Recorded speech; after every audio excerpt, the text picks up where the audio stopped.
Friends, 10th class में अभी तक हमने वाच परिवर्तन में आपको कृतवाच्य से क्रमवाच्य में, क्रमवाच्य से कृतवाच्य में, कृतवाच्य से भाववाच्य में और भाववाच्य से कृतवाच्य में ये टॉपिक बताए हुए हैं। आज हमारा जो टॉपिक है वो है द्विकर्मक धातुओं वाले वाक्य। द्विकर्मक धातुओं वाले वाक्य, इसका मतलब समझ लो आप, ऐसे वाक्य जिसमें दो कर्म होते हों। ऐसे वाक्य जिसमें दो कर्म होते हैं उन्हें हम द्विकर्मक वाक्य कहते हैं। यहाँ हमने जो टॉपिक लिया है वो कृतवाच्य से कर्मवाच्य में, यानी कृतवाच्य का ऐसा वाक्य जिसमें दो कर्म होंगे उसको हम कर्मवाच्य में बदलेंगे। इसका नियम बच्चों थोड़ा सा अलग होता है, बाकी तो वही नियम लगता है जो हम कृतवाच्य से कर्मवाच्य में चेंज करते हैं। तो यहाँ आप देखेंगे कृतवाच्य से कर्मवाच्य बनाते समय गौण, गौण का मतलब यहाँ होता है बच्चों अप्रधान। अप्रधान का मतलब होता है जो प्रधान नहीं होता, जो कर्म प्रधान नहीं हो। गौण का मतलब अप्रधान होता है और अगौण का मतलब प्रधान होता है। तो यहाँ गौण जो शब्द है वो अप्रधान, जो अप्रधान होता है, अप्रधान जो कर्म होता है, कर्म में प्रथमा विभक्ति होती है। जो अप्रधान कर्म होता है उसमें प्रथमा विभक्ति होती है। यहाँ पे हमने 3 सेंटेंस जो दिए हुए हैं, हम इसकी अलग से भी पहचान बता सकते हैं आपको। वाक्य में जो पहला कर्म हो वही गौण कर्म होता है।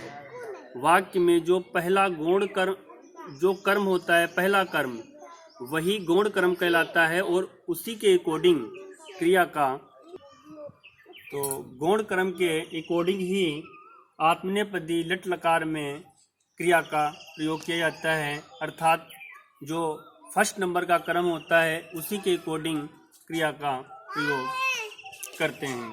तो बच्चों देखते हैं, यहाँ हमने बताया गौण यानी अप्रधान कर्म में प्रथमा विभक्ति होती है कर्मवाच्य में, तथा मुख्य जो कर्म होता है यानी बाद वाला जो कर्म होता है, फर्स्ट से जो दूसरे नंबर पे कर्म होता है वह द्वितीया विभक्ति में ही होता है, और कर्ता जो होता है ऐसे वाक्यों में तृतीया विभक्ति में होता है, और क्रिया जो होती है वह आत्मनेपदी की होती है। जो क्रिया का प्रयोग करते हैं वो गौण कर्म के अनुसार होती है, अर्थात प्रयोग की जाती है। तो आपके नीचे हमने सेंटेंस एग्जाम्पल में दिए हुए हैं, आप उनको देख सकते। तो आपको मैंने 3 एग्जाम्पल यहाँ पर दिए हुए हैं, जो कि ये तीनों सेंटेंस जो हैं ये कृतवाच्य के दिख रहे हैं। इनको हम कर्मवाच्य में चेंज करेंगे। हमारा टॉपिक यही था कृतवाच्य से कर्मवाच्य में। तो बच्चों हमने बताया है कृतवाच्य में पहले कर्ता ये प्रथमा विभक्ति का है।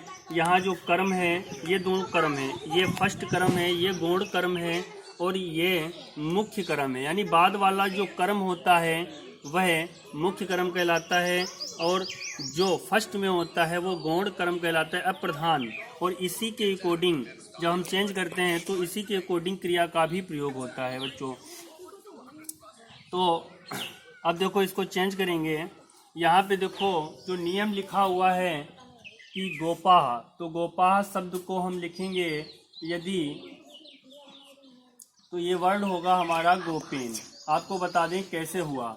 ये अकारांत पुल्लिंग शब्द है, राम के समान रूप चलेंगे, तो ये बना आपका प्रथमा का एक वचन, तो इसको हमने तृतीया के एक वचन में चेंज किया तो गोपेन शब्द हुआ। जैसे राम मह का रामेण होता है।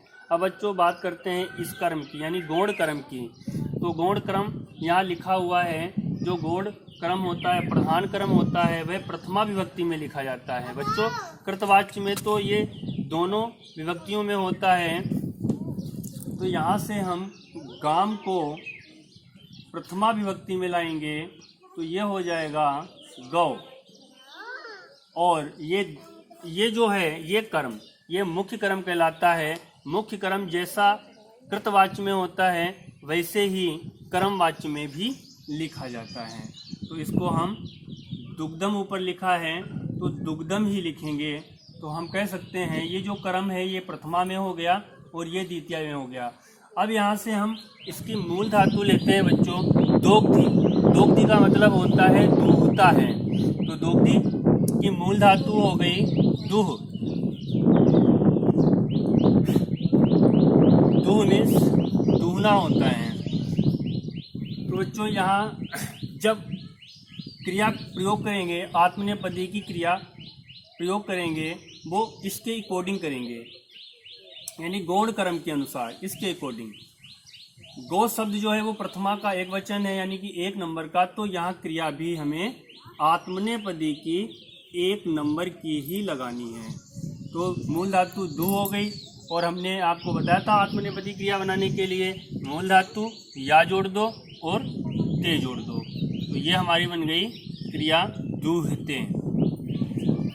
ये क्रिया का प्रयोग जो हुआ है ये दूहयते, ठीक है, इसके अकॉर्डिंग ये 1 नंबर का है, तो क्रिया भी 1 नंबर, यानी गौण क्रम के अनुसार। आगे चलते हैं, दूसरा सेंटेंस है हरि। हरि करता है, तो इसको हम क्रमवाच्य में ले जाएंगे, तो ये हो जाएगा हरिणा। ये प्रथमा का एक वचन है, तो इसको तृतीया के एक वचन में चेंज किया। अब हम बात करते हैं, यहाँ 2 कर्म हैं, एक तो ये गौण क्रम है और ये मुख्य क्रम है। तो मुख्य क्रम जैसे का वैसे लिखा जाता है, जैसा कृतवाच्य में वैसे क्रमवाच्य में, केवल हमें चेंज करना पड़ता है जो गौण क्रम होता है। गौण क्रम यहाँ है बलिम। बलिम को ये इकारांत पुल्लिंग शब्द है, इसको हरि के समान रूप बनाएंगे। ये द्वितीया का, यहाँ द्वितीया का, क्योंकि कृतवाच्य में दोनों क्रम जो यहाँ होते हैं वो द्वितीया में होते हैं, तो इसको हम प्रथमा में ले आएंगे, तो ये वर्ड होगा बलि, इसके रूप हरि के समान चलेंगे। अब यहाँ जो मुख्य क्रम है उसको ऊपर जैसा लिखा है वैसे लिखेंगे, तो ये हो जाएगा वसुधाम। अब बच्चों, अब हमें क्या करना है, यहाँ मूल धातु हो गई याच, और जो क्रिया का प्रयोग करेंगे हमने लिखा याच, ठीक है।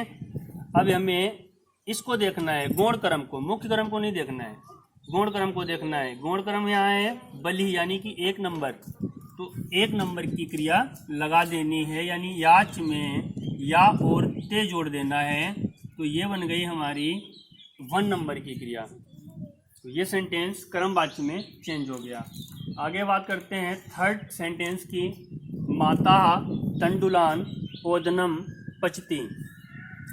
बच्चों अगर हिंदी की बात करें तो हम कह सकते हैं ग्वाला गाय से दूध दूहता है, और यहाँ इसकी हिंदी हो गई ग्वाले द्वारा गाय से दूध दूहा जाता है। इसकी बात करें, हरि बलि से पृथ्वी मांगता है, और यहाँ हरि के द्वारा बलि से पृथ्वी मांगी जाती है। इसकी बात करते हैं, माता तंडुलान ओदनम पचती। तो बच्चों इसका मतलब हो गया माँ चावलों से भात पकाती है, क्योंकि पच मीन्स पकाना होता है।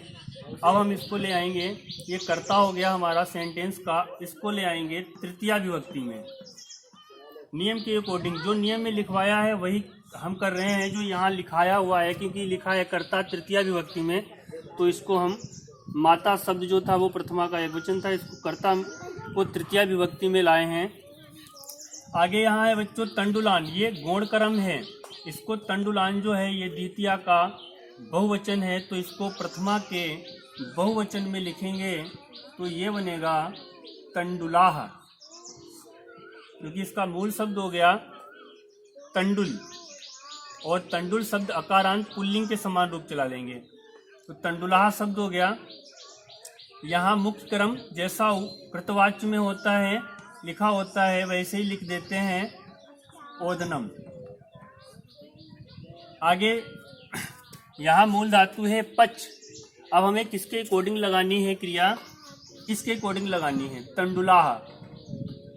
ये प्रथमा का बहुवचन है, बहुवचन का मतलब है 3 नंबर का है, तो 3 नंबर की क्रिया हमें यहाँ यूज करनी है। पच में पच मूल धातु हो गई, और जो हमारी आत्मनेपदी की क्रियाएं हमने बनाने का बताया था। एक नंबर में पच्यते, 2 नंबर की पच्येते और 3 नंबर की पच्यन्ते। तो हमारी 3 नंबर की क्रिया यहाँ लगाएंगे पच्यन्ते। बच्चों 4 नंबर की, इसकी 4 नंबर की भी क्रिया बन सकती है। इसकी बनेगी पच्यसे। 5 नंबर की बनेगी पच्येथे। 6 नंबर की बनेगी पच्यध्वे और 7 नंबर की बनेगी पच्ये और 8 नंबर की बनेगी पच्यावहे और 9 नंबर की बनेगी पच्यामहे। इस तरीके से कर्मवाच्य में हमें 3 नंबर तक की क्रिया अधिकतर यूज करनी पड़ती है। तो इस तरीके से हम कृतवाच्य से कर्मवाच्य में द्विकर्मक वाक्यों को चेंज कर सकते हैं। आज का हमारा जो SW है वो हमने 3 सेंटेंस दिए हैं, आप समझ सकते हैं। पहला वाक्य दिया है राम दत्त है सोमदत्तम शतम जयति। इसकी हिंदी हो गई राम दत्त सोमदत्त से 100 रुपये जीतता है। नेक्स्ट जो सेंटेंस है वो लिखा है मालाकार है उद्यानम पुष्पाणि चिनोति।